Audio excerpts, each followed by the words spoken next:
The importance of surveillance after HCC treatment. If you have been treated for hepatocellular carcinoma, that is, liver cancer, your journey does not end with treatment.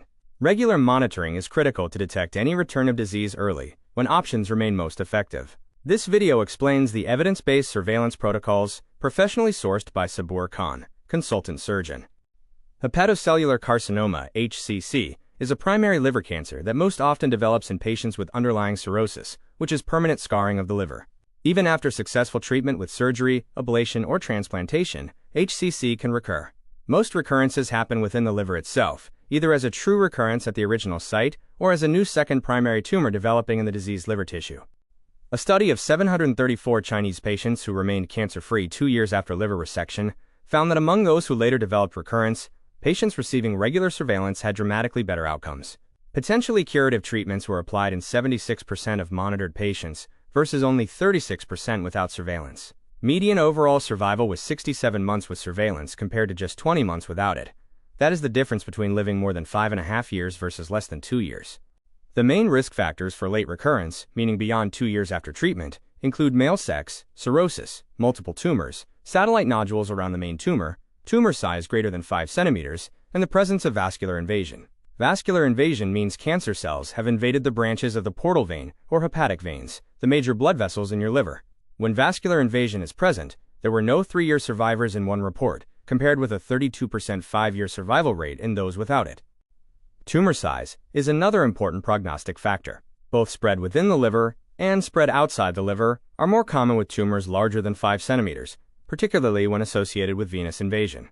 In a comparison of 1,000 patients with tumors 5 centimeters or smaller and 1,366 patients with larger tumors, 5-year survival rates were significantly better for patients with smaller tumors, 63% versus 37%.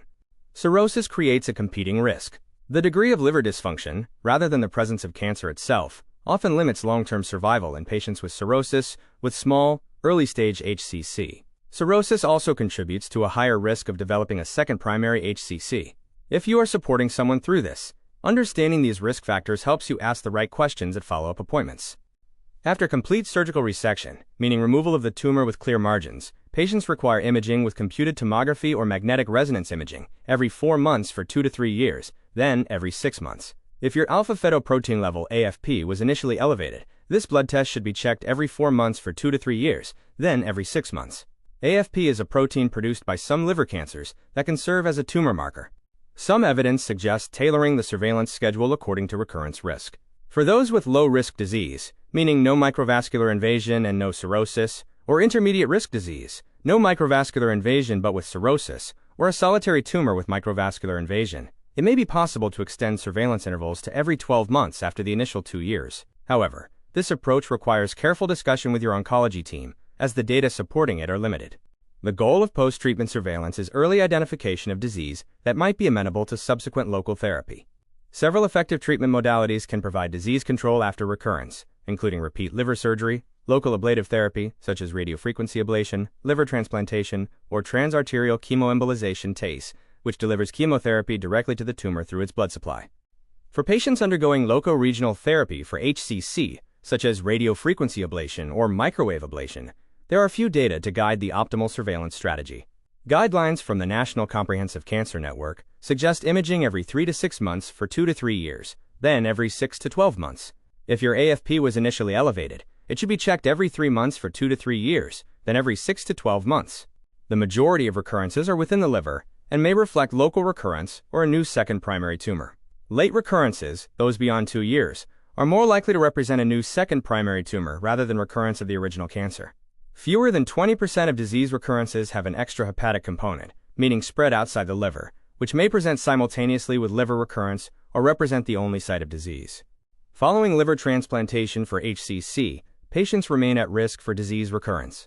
Guidelines from the National Comprehensive Cancer Network and a 2010 International Consensus Conference recommend contrast-enhanced CT or MRI and AFP measurements every 6 to 12 months. There is no consensus as to the optimal approach, and some have suggested tailoring the surveillance strategy according to individual risk of post-transplantation recurrence. 3 variables were independently associated with disease recurrence after transplantation: microvascular invasion, serum AFP level at the time of transplantation, and the sum of the largest viable tumor diameter for all viable tumors found in the removed liver. These were used to construct scoring systems to predict 1-year and 5-year recurrence risk. If you underwent transplantation, your transplant team should discuss your individual recurrence risk with you. Schedule your surveillance appointments according to your treatment type. If you had resection or ablation, ensure you have imaging scheduled every 4 to 6 months for the first 2 to 3 years. If you had transplantation, confirm you have imaging and AFP testing every 6 to 12 months. Mark these appointments in your calendar as non-negotiable commitments to your health. It is critical that patients with cirrhosis continue to receive liver-related care, including monitoring for esophageal varices, enlarged veins in the esophagus that can bleed, and treatment of their underlying liver disease. If you have hepatitis B or hepatitis C infection, ensure you are on appropriate antiviral therapy, as higher viral load has been associated with higher rates of recurrence after resection. Commit to lifestyle modifications regarding alcohol cessation, weight loss, and control of comorbid conditions such as diabetes. These are not optional suggestions. They are evidence-based interventions that affect your liver health and recurrence risk. Ask about the size of your original tumor, whether vascular invasion was present, whether you had single or multiple tumors, and whether you have underlying cirrhosis. If you have high-risk features such as vascular invasion, large tumor size, or multiple tumors, discuss whether more frequent imaging is warranted. Understanding your options in advance, whether repeat surgery, ablation, transplantation, or systemic therapy, helps you feel prepared rather than blindsided. Contact your healthcare team immediately if you develop new symptoms between scheduled surveillance visits, including abdominal pain, unexplained weight loss, jaundice, yellowing of the skin or eyes, or abdominal swelling. If your AFP level rises significantly on routine testing, this warrants prompt imaging evaluation even if your next scheduled scan is weeks away. Any signs of liver decompensation, such as confusion, severe fatigue, or bleeding, require urgent medical attention. HCC surveillance after treatment saves lives through early detection. Your recurrence risk depends on tumor size, vascular invasion, and cirrhosis status. Post-resection requires imaging every 4 to 6 months initially. Post-ablation follows similar schedules. Post-transplant monitoring occurs every 6 to 12 months. Continued liver disease management is not optional. Salvage treatments exist when recurrence is caught early. This information is for education. Always discuss your individual situation with your healthcare provider. The American Association for the Study of Liver Diseases provides comprehensive guidelines for HCC management and surveillance at aasld.org. The National Comprehensive Cancer Network offers regularly updated treatment and surveillance protocols accessible through nccn.org. Thank you for watching this video.